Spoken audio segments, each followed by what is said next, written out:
Hello বিয়স, আসসালামু আলাইকুম and welcome to my channel Hriday school.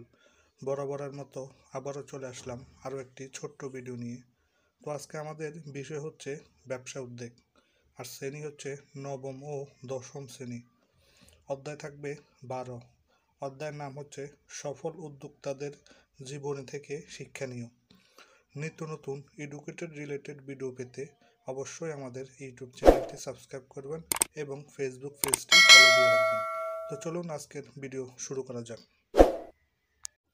অধ্যায় 12 থেকে আমাদের টোটাল 4টা গুরুত্বপূর্ণ প্রশ্ন থাকবে। প্রথম প্রশ্নটি হলো স্কোয়ার ফার্মাসিউটিক্যালস এর প্রতিষ্ঠাতা কে? দ্বিতীয় প্রশ্ন, ঝুঁকি বলতে কি বোঝায়, ব্যাখ্যা করো। তৃতীয় প্রশ্ন, ইস্টার্ন হাউজিং কত সালে প্রতিষ্ঠিত হয়? এবং চতুর্থ প্রশ্ন, বাণিজ্যিকভাবে গুরুত্বপূর্ণ ব্যক্তি বলতে কি বোঝায়, ব্যাখ্যা করো। প্রথম প্রশ্ন, স্কোয়ার ফার্মাসিউটিক্যালস এর প্রতিষ্ঠাতা কে? উত্তরটি হবে স্কোয়ার ফার্মাসিউটিক্যালস এর প্রতিষ্ঠাতা হলো স্যামসন এইচ চৌধুরী। দ্বিতীয় প্রশ্ন, ঝুঁকি বলতে কি বোঝায়, ব্যাখ্যা করো।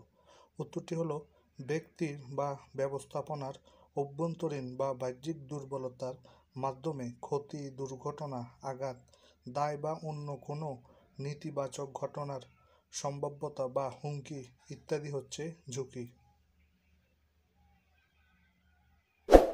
তৃতীয় প্রশ্ন, ইস্টার্ন হাউজিং কত সালে প্রতিষ্ঠিত হয়? উত্তরটি হবে ইস্টার্ন হাউজিং লিমিটেড ইসলাম গ্রুপের একটি প্রতিষ্ঠান। এটি ঢাকা শহরের আবাসন সমস্যা কমাতে জনাব জহুরুল ইসলাম উদ্যোগে 1965 সালের শেষ দিকে গঠিত হয়েছিল। চতুর্থ প্রশ্ন, বাণিজ্যিকভাবে গুরুত্বপূর্ণ ব্যক্তি বলতে কি বোঝায়, ব্যাখ্যা করো। উত্তরটি হলো যিনি বা যারা ব্যবসা বাণিজ্য স্থাপন ও সম্প্রসারণে গুরুত্বপূর্ণ অবদান রাখেন তিনি বা তাদের বাণিজ্যিকভাবে গুরুত্বপূর্ণ ব্যক্তি বলা হয়। বাণিজ্যিকভাবে গুরুত্বপূর্ণ ব্যক্তিরা দেশে শিল্প কারখানা স্থাপন ও নতুন নতুন পণ্য উৎপাদনে ভূমিকা রাখে। তারা নিয়মিতভাবে কর দেওয়ার মাধ্যমে জাতীয় আয় বাড়াতে সহায়তা করে।